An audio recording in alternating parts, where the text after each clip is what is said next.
Welcome to Adam's Gardening Guides and to my garden here in the east of England. If you're one of my regular subscribers, then welcome back, and if this is your first time to my channel, then a very warm welcome. Do check out some of the other videos you'll find. I'm sure you'll find more ideas and inspiration there. Are you looking for colour in your garden for the very longest period? Would you like to grow perennials that flower month after month, offering great performance and superb value for money because they come back year after year? Well, you've come to the right place, as in this video I'm covering 15 of my favourite hardy perennials for flowers, foliage and colour through the year. Plants you can really rely on, great performers, and I grow them all here in my own garden. I'll be showing you the plants and providing some growing tips and advice too. Plants like beautiful long flowering Alstroemerias, especially the dwarf and compact ones that are great in patio pots.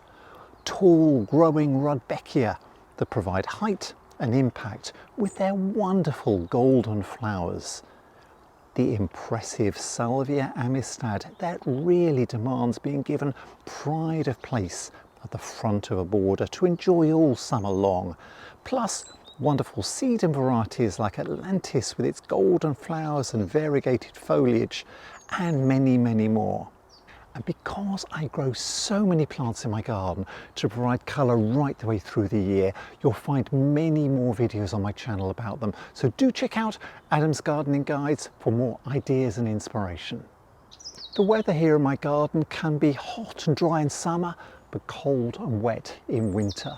So as far as plant hardness is concerned, I garden in climate zone 8.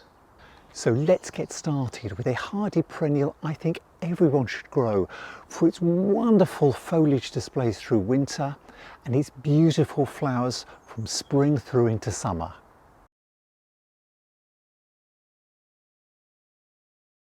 The lovely Euphorbia Ascot rainbow with its beautiful variegated leaf, which is perfect for both borders and winter pots to enhance your colourful displays. It is not just the leaves that make Ascot rainbow such a valuable hardy perennial, it's the flowers too. When I first planted this plant in my autumn-winter pot arrangement, it was just a lovely crown of foliage.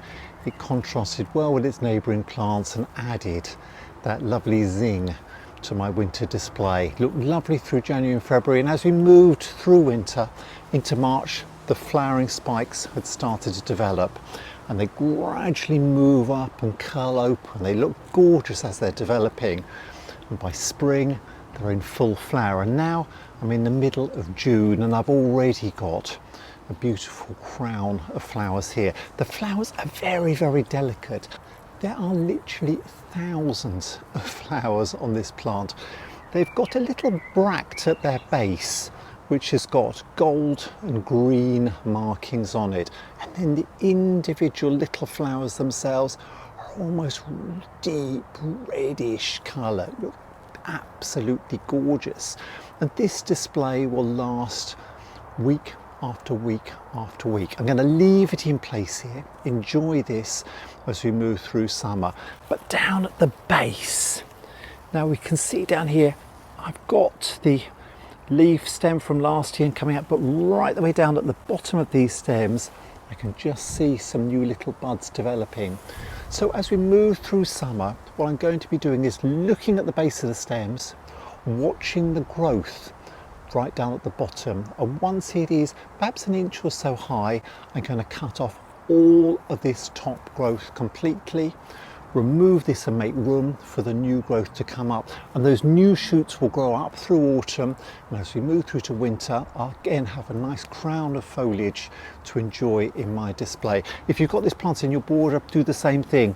Enjoy the flowers through the summer, and once you think you've got some nice shoots developing down at the base of each of these stems, cut them back down to just above that new growth, remove the old flowers and make room for the new leaves shoots to develop up. Just one word of warning, do take care when you're pruning euphorbias. Wear some gloves and maybe some glasses or goggles as well. Euphorbias have a white sap that can be quite an irritant if it gets on your skin. So I would be careful. You don't want the sap on your skin. It could burn, it could cause blisters and so on. So be very cautious when pruning euphorbias because of that white sap. Clean your secateurs or pruning tools afterwards and just make sure that none of that sap gets on your skin or your face. For a really long flowering season, you can't beat Alstroemerias. I've got a selection of these dwarf compact varieties called the Houttuynia series, and there's lots of other ones on the market. So look in the catalogues. These are dwarf compact varieties that only grow to, well, barely 18 inches tall. They stay dwarf and compact. I've got this beautiful pink variety with a flushed petal with beautiful little brown markings streaking out from the centre. This one is called Sunshine, and I've got another golden yellow variety called Havana. But there are other coloured varieties available, so if you want a different colour to add to your collection to enhance your displays, then again check in the catalogues. These stay dwarf and compact, and they will start flowering on the new growth as we move through spring into early summer. So I've had my varieties start flowering probably as early as end of April into beginning of May. I did keep my plants in my unheated greenhouse for the winter just to stop the compost getting completely waterlogged, but these are hardy perennials and they will produce a succession of flower stems as we move through the months. They will continually produce new stems, carrying more flowers. All you have to do is deadhead, and deadheading is important. I've got some stems around here somewhere. Yes, I've got one on this Sunshine here. This stem has finished, so literally if you grasp the stem and give it a little tug, you'll pull away the old stem. The flowers have finished on here, and what you'll do is you'll get new flower stems developing from the base to carry more flowers. So this keeps the succession of blooms going month after month after month. So an incredibly long flowering season. You could put these plants in your borders if you want, but I think they're perfect in patio pots. Now my collection started with just one plant of Alstroemeria Sunshine, and you'll find that as a plant gets mature, as this one has here, sometime towards the end of winter, early spring, you can tip the whole thing from the pot and divide it up into portions. Alstroemerias have a tuber rather like a dahlia tuber, which you can split up into pieces and plant them individually. So my one plant has eventually made three, and this Havana I will probably divide next spring and make this one plant into two. They multiply and replicate really, really easily. Simple to look after, perfect in pots, just keep them watered and fed through the summer months, deadhead regularly, and you'll be rewarded with month after month of beautiful flowers. And the bees adore feeding from these flowers too. So if you're lucky enough to have bees and bumblebees visit your garden, then they'll certainly make a beeline for your Alstroemerias. Feed from these beautiful blooms and enjoy the display as much as you do. You often hear people referring to shade as a problem site in the garden, but I look on shade as an opportunity and a challenge in equal measure. Oriental hellebores do well in a shaded bed I have beneath the silver birch tree, where both dry soil and tree roots bring their own issues. Early in the year, it's these Oriental hellebores that seed themselves about freely that bring some of the earliest colour, but their neighbours are quite striking too. Now alongside the hellebores in my shade border is a lovely hardy perennial, the Brunnera Jack Frost. This is the perennial forget-me-not, because if you're familiar with forget-me-not flowers, they've got this similar beautiful blue colouring. And as we move through April into May you've got the lovely flowering display, but it's the leaf which is so gorgeous on this Brunnera. It's got a silvery, metallic, heart-shaped leaf with that intricate green veining which patterns the leaf beautifully. The leaf itself has that almost metallic sheen to it. Beautiful display of these forget-me-not blue flowers here now. Jack Frost is certainly a variety which I'd recommend growing. Forms a nice big clump. If I want, I can dig some of the outer pieces up and divide this plant up to enjoy elsewhere in the garden. But arching over the top of the Jack Frost is another hardy perennial called Solomon's Seal. This has got lovely new stems growing up now. It died down completely in the winter, but these new stems are growing by the day, growing up and arching over, and they will give me a beautiful display of arching stems with dainty little white flowers hanging down from the tips. Solomon's Seal is a lovely hardy perennial. Look, we can already see the flowers just starting to develop along the stems of these. Its Latin name, Polygonatum. Solomon's Seal is its common name, and it's certainly worth growing it behind a lower growing perennial at the front. So if you've got a bed with some low perennials at the front, consider putting something like Solomon's Seal behind it so that the stems will grow up and arch over, and these will put on a wonderful display of flowers as we move through spring. Commonly called the Siberian bugloss, I fell in love with Brunnera Jack Frost the very first time I set eyes on it, and I hope you can see why. It was the perfect combination of frothy sprays of bright blue flowers proudly pushing up through a low carpet of beautifully veined heart-shaped leaves, each with a delicate green edge.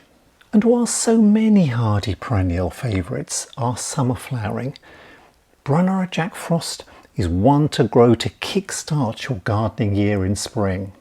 Now the soil here in my shade border can get quite dry in summer in this location, so I give my clumps a really good soaking of water every week or so during the hottest weather to keep them flourishing.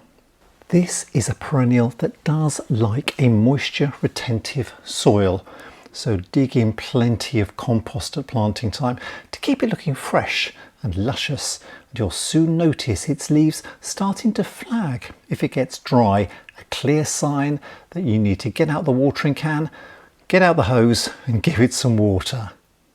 And as with many clumps of established hardy perennials, they do benefit from being lifted and divided every 4 or 5 years or so, and I find the best time to do this is at the beginning of spring as it comes into new growth around about March into April. But once you've enjoyed those flowers and they're faded, snip off the stalks close to their base, and new leaves will continue developing through the season to continue this fine foliage display right through into autumn, when all the growth can be cleared away, the plants mulched, ready for new growth to emerge in spring. It's always a pleasure sharing my hints, tips, ideas and advice with everyone. So please give this video a thumbs up and hit that subscribe button right away and subscribe to my gardening channel. There's plenty more videos on my channel for you to enjoy too.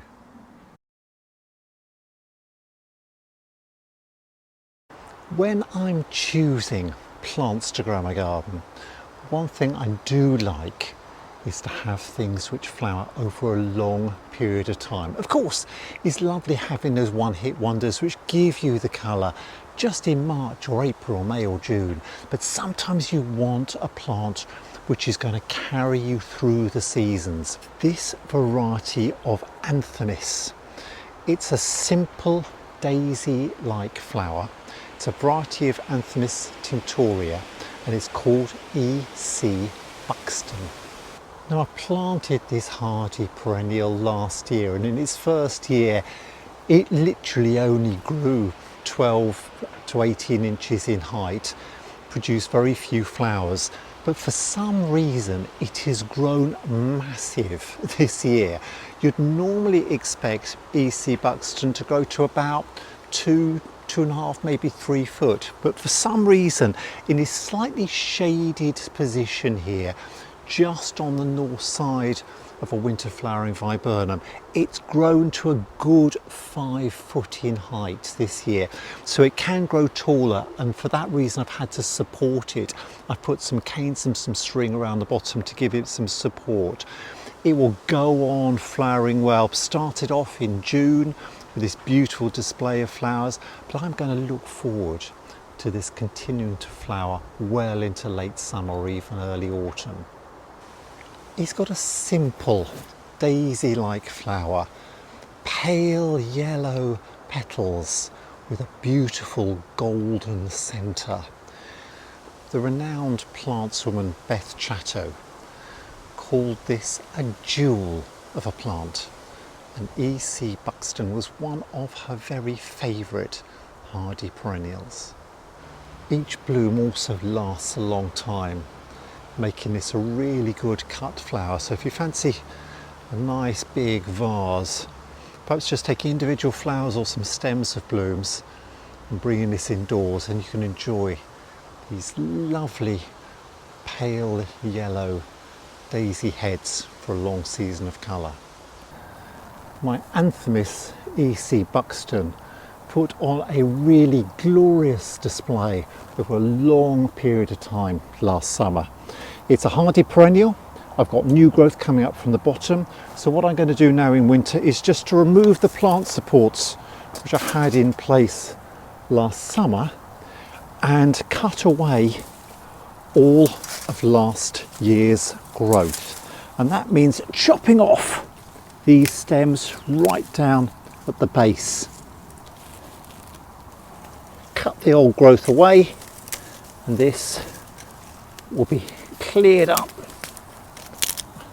Got a couple more supports in here I can remove in a minute as well, but for the time being I want to get rid of all of the shoots that developed last year. Just remove this plant support here. All of these shoots can be cut down just to as close as you can to the base, because these won't carry flowers again this season.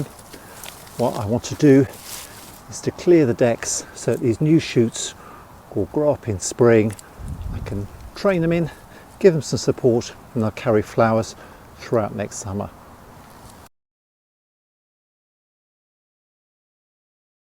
And for a really long season of colour and interest, don't forget hostas.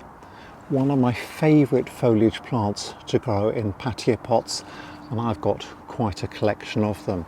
This variety is called Francie, which has got a nice cream margin to its green leaf, and these will look good right the way through the year. Hostas, I think, are the perfect patio pot plant.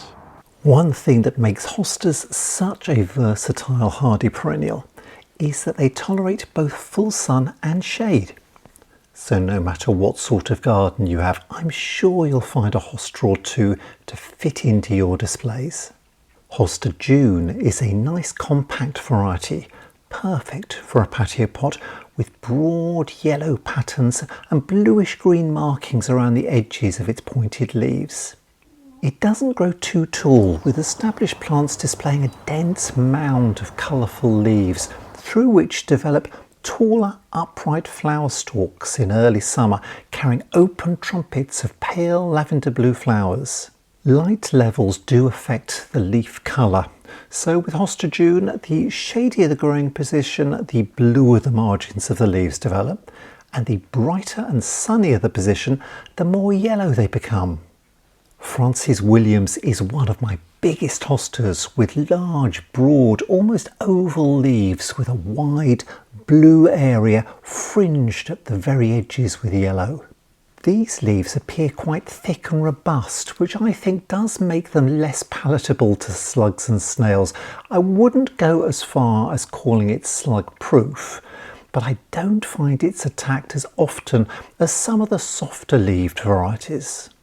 But just to be on the safe side, I do tend to run a barrier of copper tape around the edge of each of the pot I grow hostas in the hope that slugs and snails won't be able to crawl over it and feast on the leaves. This is not 100% effective by all means, but it's certainly worth a try. And Francis Williams is a reliable bloomer, producing generous displays of white flowers through early summer. And to be honest, when you see a pot in full flower, I really wonder why more people don't sing the praises of hosta flowers, which are every bit as impressive as many other perennials, with the bonus that their foliage looks magnificent for months on end too. Another favourite of mine is Hosta Patriot. Just look at these striking leaves. The contrast between the dark olive green central bands and the creamy white margins is quite stunning, making plants really stand out. And this is one reason why I would recommend growing Patriot in a shaded position. The foliage markings are irregular, so every leaf is different from every other one. It's quite a short and compact variety too, so perfect for small gardens or areas with limited space. And of course it flowers with lavender blue coloured blooms through summer, probably about July to August in my garden. But perhaps you want something plain and simple, something with green or grey and glaucous leaves, like my Hosta nigrescens, which has a lovely upright growing habit with these upright leaf stalks, nice and structural, very pleasing on the eye as its shoots grow vertically upright as the leaves unfold in early summer. It creates a really striking architectural feature, simply superb. Just a pot on its own will stand out and create a striking feature. After 4 or 5 years, I find potted hostas have grown quite congested and they benefit from being tipped out of their pots and divided. And you'll find a practical video on my channel to take you through this process step by step. So do check it out. The perennial sunflower, Helianthus Lemon Queen, really is a stunning performer. I've had this in my garden for quite a few years now, and I've divided the clump up and moved it to different areas. It puts on quite a lot of height, so find a position towards the back of the border or somewhere where you can really appreciate the height. I've got it above the garden bench, so as it develops and comes into flower. As we move through high summer into autumn, this will put on a really lovely display of bloom. Long flowering season too. Flowers week after week after week.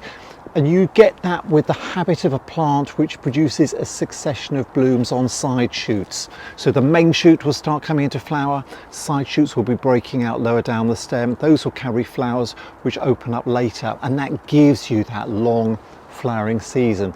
So I don't deadhead it at all, don't do anything to it at all actually. I just let it grow up and put on this magnificent flowering performance. But it will die down in winter, die down completely, cut it off at ground level.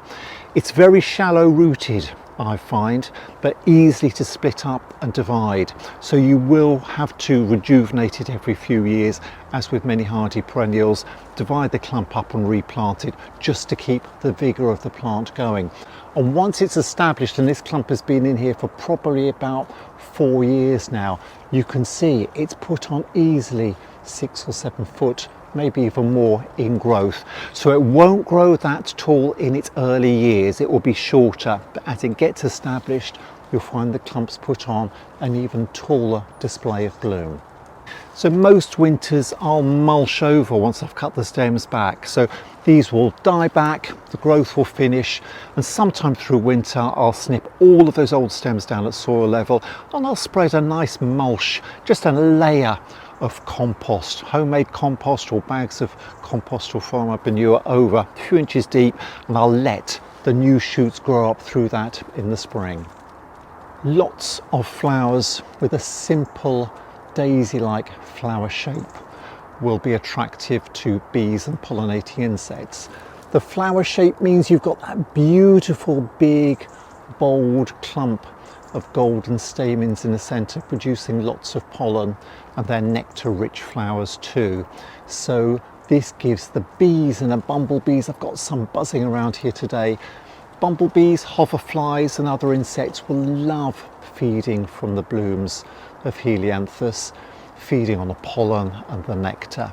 And this is just one of those plants, if you're keen to bring the bees into your garden, make the bees welcome, certainly recommend Helianthus Lemon Queen as something to add to your flower borders. I love sedum. I've got lots growing in my borders, and I also grow them in patio pots as well. Sedum or ice plants are a hardy perennial plant. They're very easy to propagate from cuttings as well. I'll probably try and cover that on my YouTube channel in the future, but I put a display of them along the front, the side of my border, here alongside my path. Got a little thundercloud at the end. Got a variegated variety called Lajos here, and I've got Mr. Goodbud growing at the far side. I've also put a Mr. Goodbud in a patio pot. So if you want something for your patio displays, these sedums or ice plants are really good. They don't demand much watering during the summer, but you'll have a lovely display of leaves, either variegated ones like on Lajos or green, or this beautiful one here, I'll come to that in a minute. And then as we move through August, they'll start flowering, giving you flowers through into September and October. Bees adore feeding on sedum flowers too. I've had bumblebees buzzing away feeding on these for several weeks now. And there are many, many different varieties that you can get. So check out the nurseries and garden centres in your area, see what you can find. I've just got a very, very small selection. This particular one is a sedum variety called Atlantis, and it actually won the Chelsea Flower Show Plant of the Year a few years ago.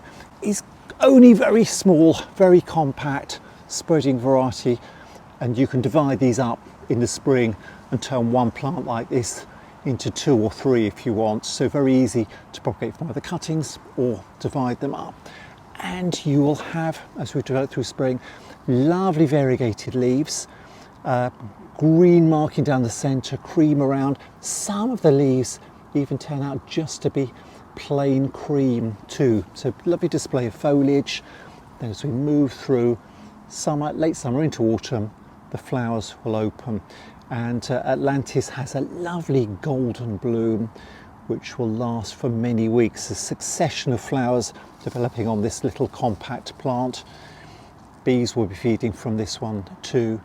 And I will just leave this in a pot throughout the year. Those stems will die back in the autumn.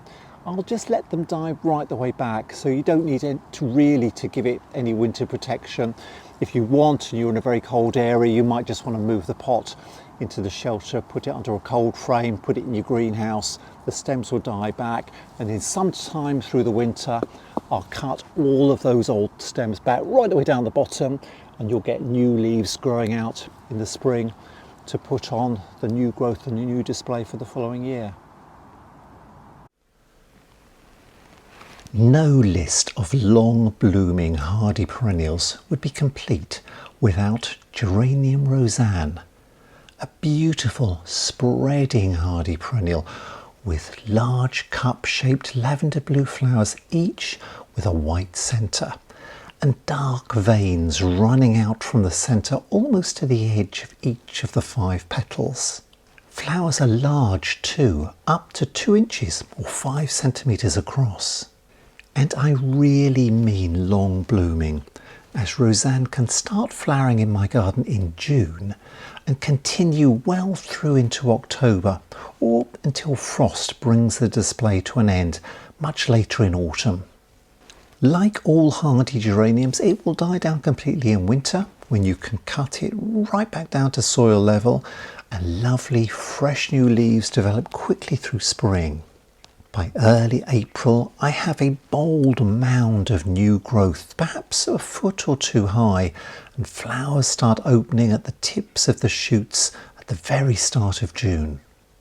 This is a low-growing hardy perennial and it spreads out, so I plant it at the front of a border next to the path so it can spill out as it flowers.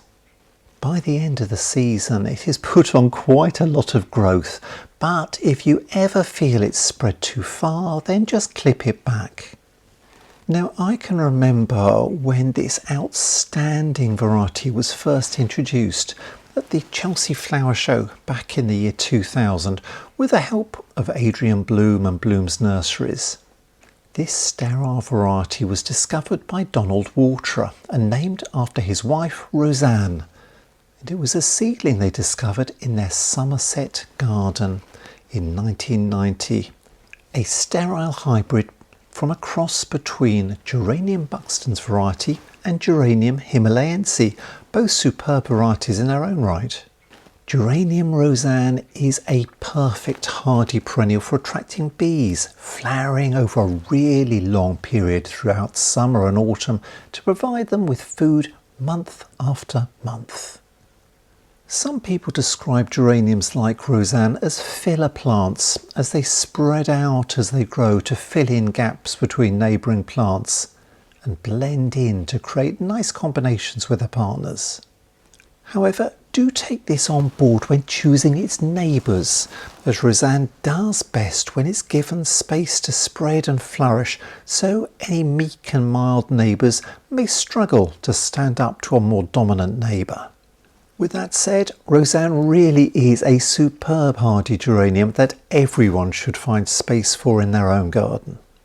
And if you're looking for an accolade to convince you to try Rozanne, then back in the year 2013, when the Chelsea Flower Show was celebrating its 100th year, they asked the gardening public to vote for the best new variety introduced over the previous 100 years. And you've guessed it, Geranium Rozanne was voted the RHS Plant of the Centenary. I, for one, wouldn't be without it. Now, this is rather magnificent, isn't it? This is that lovely Rudbeckia Herbstsonne, puts on a massive amount of growth. It's amazing that a hardy perennial like this can grow up from nothing in the spring to taller than me by late summer, and it's got this fabulous display of golden flowers, simple flowers, open florets that the bees can come and visit and feed from. But I've put this towards the side of one of my beds and the back of the other to give me some height. If you're looking for something to put into your garden, a hardy perennial, something that comes back every year, something that's going to give you some height, lower growing plants at the front, a magnificent tall plant like Rudbeckia Herbstsonne at the back, that is magnificent. Starts flowering around about the beginning of August. It will keep going through August and September, giving you that continuity of colour. The early flowering things are over, and then a plant like this comes up and steals the show and carries us well into autumn. Beautiful blooms, fully hardy, it will flower for weeks, the bees love it. What more could you ask for? Perennial wallflowers have always been a favourite of mine, and especially a variety of Erysimum called Bowles Mauve. And as Bowles Mauve is a reliable favourite among many gardeners, it's also been awarded an Award of Garden Merit by the Royal Horticultural Society, and this really bolsters its reputation as a stunning hardy perennial. It has an impressively long flowering season, often starting in early spring and continuing through summer into late summer or even early autumn. The flower spikes just grow longer and taller, with new blooms developing at the tips of the shoots as they grow. And if you snip off the main leading shoot, you'll encourage side shoots to develop from lower down that will carry more flowers later in the season. Beautiful blooms month after month, and the bees love them too. Perennial wallflowers prefer a sunny position in full light and not shade, as well as a well-drained soil, maybe slightly alkaline, so do mix in plenty of compost at planting time to make sure there's moisture in the soil for those roots to grow down into. If you're trying to establish plants in your garden, they do dislike having wet feet, so extra drainage may be necessary, especially for those cold or winter months when perennials can sit in that cold wet soil and often die off in winter. This is one reason why catalogues might list Bowles Mauve as a short-lived perennial, but in warmer, milder areas they can survive the winter in a sheltered position and come back year after year. Having said that, I've never found that Bowles Mauve will reliably grow back for a second or third year, so the best advice is to take cuttings of the non-flowering side shoots early in the year, rather like you would for fuchsias, and grow these rooted cuttings on so you've always got some spare plants in hand to replace the established one in your border should it run out of steam. You might find other colours of perennial wallflowers available too, including the golden Bowles yellow that has an equally long flowering year, or the lovely Plant World lemon that butterflies love feeding from, but for me it has to be Bowles Mauve every time.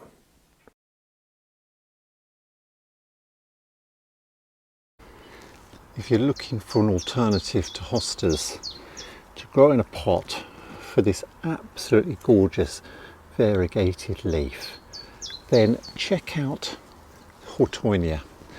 This one is Houttuynia Chameleon. There's a number of others available. There's even plain leaf varieties of Houttuynia as well. But Chameleon has got a heart-shaped leaf with a main big green blotch on it. But some leaves have got golden splashes, others have got pinky edges, just a lovely varied variegated pattern which adds some colour and interest to this beautiful hardy perennial. It will die down completely in winter, so it's a hardy perennial, come back year after year, but it dies down to ground level, so you cut it off. And it will grow up in the spring, and by the middle of summer, I'm in the middle of June now, it's grown to about, I suppose you could say that's about 2.5 foot or so in height. And it's coming into flower now, and it has these little dainty white petalled flowers with a big cone right in the centre. Just add some interest. It's not stunning and striking, it's just speckled over the plant itself. But it's mainly the foliage that you're growing it for, something which is going to provide that big splash of leaf colour like pots of hostas do. Something that's going to look good month after month right the way through to autumn. It will, as it grows through the summer, get a bit taller and a bit more lax, and it can start to spread. If you've got it in a pot, you could put some support in to hold it upright. Otherwise you could just let it spread in amongst other things. Now, one reason why I have got it in a pot is that this Houttuynia started off growing in the garden, but these are very spreading plants. Some people might say almost invasive. It's got a white root that if you try and dig it out and you leave any little pieces of that root in the soil, they will sprout out again or form new plants. So because it was in the wrong place, after these I dug it out and I put some bits in a pot, and I like it. And one reason I also like it is it does well in the shade. The pot here, I've just got a little bit of sun coming past the house, hitting the top of the plant here, but this is mainly growing in the shade throughout the morning and afternoon until later in the evening when the sun will be coming in and reaching it. So it will grow well in the shade. If you're looking for something to put in a pot in the shade that produces a lovely display like this, then check out the Houttuynias. So good for shade, good dense growth of foliage, perfect in a pot because it stops it getting too invasive in the borders. If you want to propagate this plant, then in the winter you can just divide up that root ball into smaller pieces and pot them each up individually, and you'll have plenty of new plants and some to give away to family and friends as well. Now, Houttuynia is a plant that will tolerate shady conditions, and it likes a damp soil. So this could be something good for a boggy part of the garden, somewhere around your pond or a water feature where it's going to stay quite wet. If you've got it in a pot, particularly with restricted roots, then watering is important. So regular watering, making sure this doesn't dry out. If it does dry out, that's when it tends to sort of flop and sag. So keep the root ball really, really well watered. This is one bedding plant that does not want to dry out and must be kept regularly watered. So a decent sized container holding plenty of compost that holds plenty of moisture is ideal. I've got it in a large stone pot. If you could put this in a saucer and top that saucer up with water, so much the better. Just make sure the plant itself never runs out of water. Now, while most leaves retain this beautiful variegated pattern marking, varying from leaf to leaf, gold bands, green stripes, pink edges, you will find that some leaves turn to a plain green, and that's fine, and some leaves even just stay plain gold. It varies. Don't bother picking out the green bits as you might do on some variegated plants, because the green can take over. On a plant like this, it just adds to the effect. Varied coloured foliage, providing quite a dramatic, a bold display, a varied display with colour which really does match any flowering plant in the garden, and this will stay on the plant well into autumn. Once we get through to autumn, all this foliage can be cut off right the way down at compost level. The stems will die back and then it can all be cut off again. If the pot does get very pot bound and the roots have filled the pot completely, then you can tip it out in the spring, divide it up, replant it into a different container, rejuvenate the plant and enjoy a display the following year.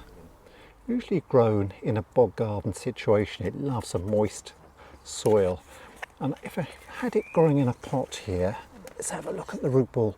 You can see here all this wonderful growth. The shoots tend to go towards the side of the pot and then grow vertically upright, and I think this is now in need of a bigger pot, so I'm going to repot this into a bigger container.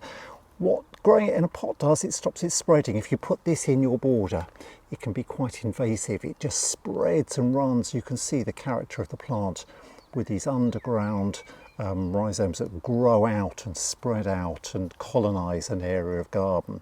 So I think it's better to grow it in a pot if you can, and I find it a perfect hardy perennial with beautiful variegated foliage.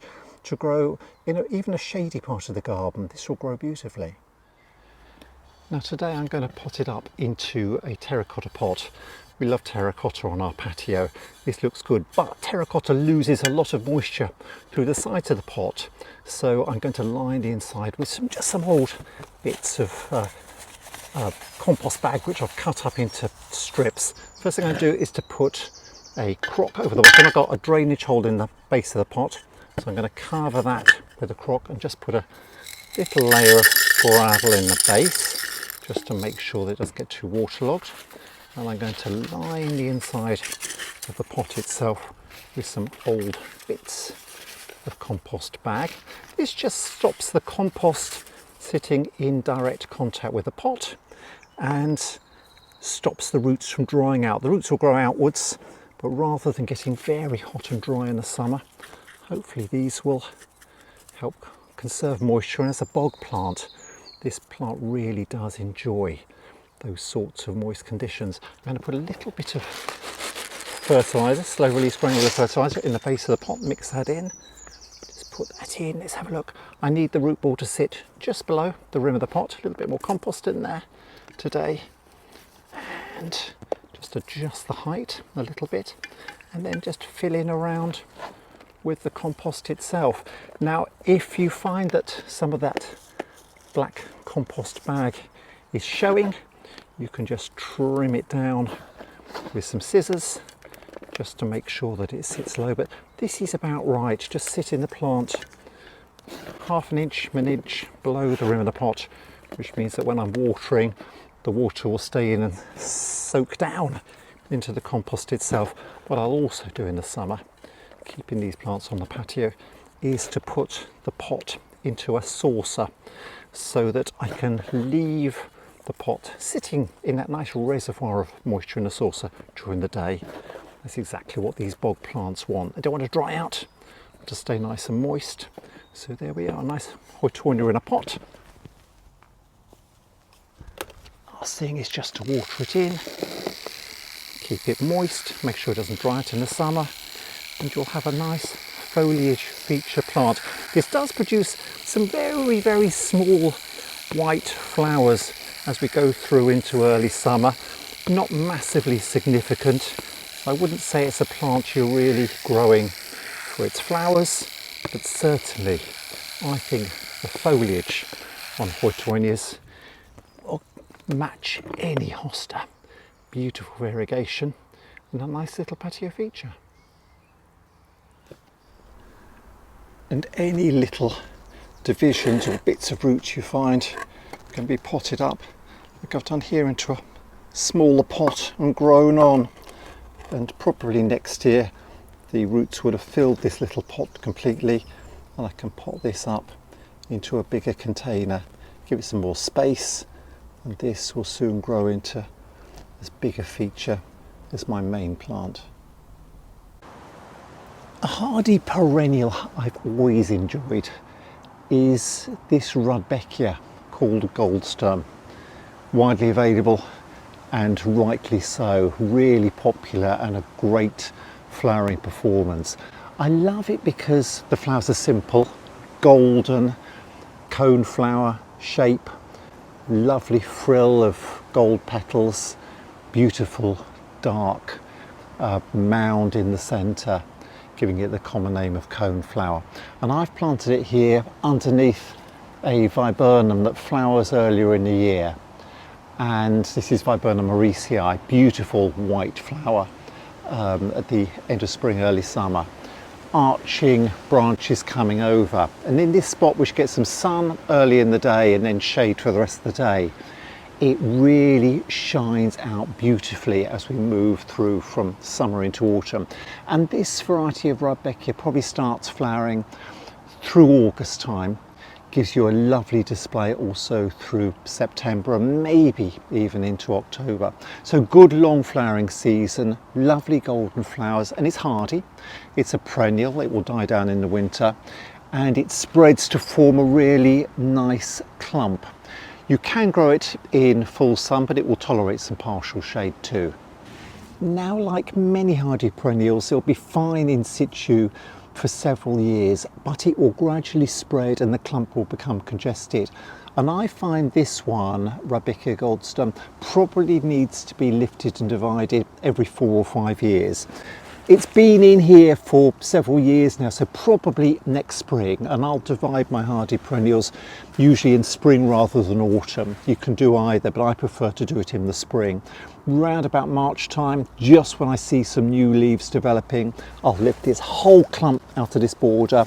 I'll rejuvenate the soil, dig in plenty of compost, dig it over deeply, and divide the clump up into nice vigorous portions. Discard the old centre part if there is one, but otherwise divide it up into portions, replant it. It will come back into growth as we move through spring and put on another display of beautiful flowers next autumn.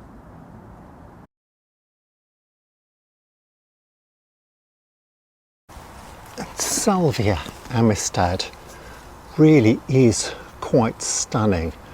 I love the form of the salvia bloom, the tall, dark, almost black flower spike with these beautiful violet blooms opening from the base to the tip. And because the flower spike is so long, these flowers will be opening in succession over a really long period of time, providing great value from this plant. Only planted this in the spring, and it's already grown up to about 3 foot, maybe a little bit more in height. And it is a hardy perennial, so it should come back every year.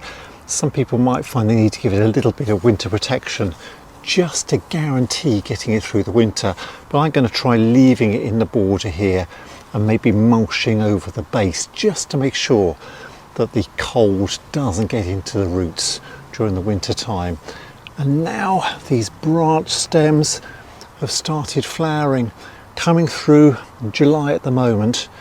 The first flower spikes have still got plenty of colour, and I've got lots of side shoots developing, each of them with some new flowers developing in the very tip. So I'm looking forward to this flower display continuing through July, August, September, right the way through to the end of the year, giving you a long season of flowering interest. And that's the great thing about hardy perennials like this. Because the stems branch out and produce more side shoots, that means that each of those will carry flowers, a bit like fuchsias. You'll have a long flowering season, great value for money, providing colour and interest month after month after month. Lots of stems have come up, each topped with these wonderful heads of salvia flowers. Isn't it beautiful? Really good flowering display. More stems coming along, so a good succession of flowers with tips with extra flowers developing. The older branches have sent out side shoots, and these are carrying more flowers too, so this will keep going well into autumn. So this is a really long flowering perennial. It will start flowering around about June into July and then continue through July, August and September, right the way through to the end of summer, probably into autumn as well. Great flowering display, great addition to your flower borders. Quite a stocky plant as well, so I haven't actually had to give this any support at all. And even these tall stems at the back seem to be really stocky, holding up to the rather breezy conditions today, looking beautiful. If you deadhead promptly, so once one of these flower spikes is finished, just cut it off the top and you'll get these lovely side shoots growing out, which will carry flowers later. And this is how you get that succession of blooms. The first blooms at the tips of the main shoots. Take those out once they've finished flowering. The side shoots develop out and you get more flowers on those, a little bit like fuchsias, and they'll produce a really good succession of blooms to keep the colour coming right through summer and into autumn. Now I'm hoping this plant is going to be pretty hardy in this condition here, slightly sheltered at the side of my garden. I'll probably cover over the crown of the plant with a mulch of compost over the winter. I might even get one of my frames and put it over the top, because I'm not sure just how cold hardy it will be, but also it doesn't want to get really wet in the winter. My soil is quite heavy in clay, so I'll probably give it extra protection over the winter, and I hope it will come back next year and put on a display as magnificent as this. One hardy perennial I'm becoming quite a fan of, a Heuchera, often called coral bells, which refers to the dainty flower stems that develop in long succession over summer. However, it's not actually the flowers I value most, but their colourful foliage. These are low-growing, mound-forming hardy perennials that look good almost all year round due to their colourful leaves that come in an exciting range of colours. Plant breeders have really been creative developing new varieties of these lovely hardy perennials, and you'll find name varieties with colourful leaves, often variegated, speckled. There are so many that I came across a wonderful nursery called Heuchera, based in the New Forest at Lymington in Hampshire, which lists almost 200 varieties in green and peach, gold and purple, lime, orange, silver, black and many more. Many varieties are good in the sun, particularly the darker leaved ones, like the strong growing obsidian with its nearly black glossy leaves, but most like dappled shade.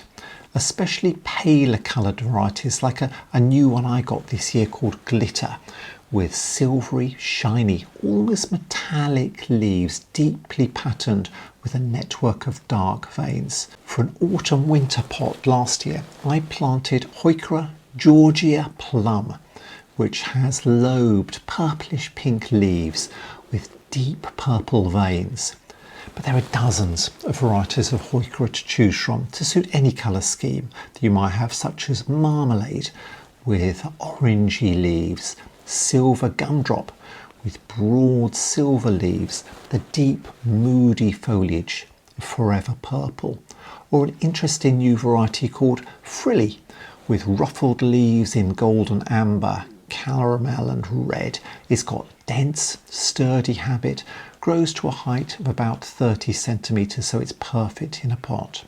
And as always, the plant breeders have had fun crossing Heuchera with Tiarella to breed varieties called Heucherella, like the lovely kimono, with pronged, pointed, silvery green leaves marked with bold, dark midribs. Heucherellas are also evergreen and good in shade with a mounded habit, but on the whole they're slightly more vigorous than Heucheras. And don't forget, Heucheras and their relatives are just as much at home in borders as they are in pots for a beautiful seasonal display. I was looking for something else to grow along the front of my border. It's quite dry soil here underneath a variegated holly, and I've always wanted to grow this little variety of spurge or Euphorbia called myrsinites. Just low ground covering variety. It will just spread out along the front of my path. Flowered a little bit earlier in the year. New growth will be carried right the way through the whole of the year and through the winter. These stems will carry flowers next spring, and then those will die back and new growth will come through. So these little Euphorbias are perfect towards the front of the borders. Thanks for watching. I hope that's given you a few fresh ideas, and if it has, please give this video a thumbs up and subscribe to my channel at Adam's Gardening Guides. Thank you.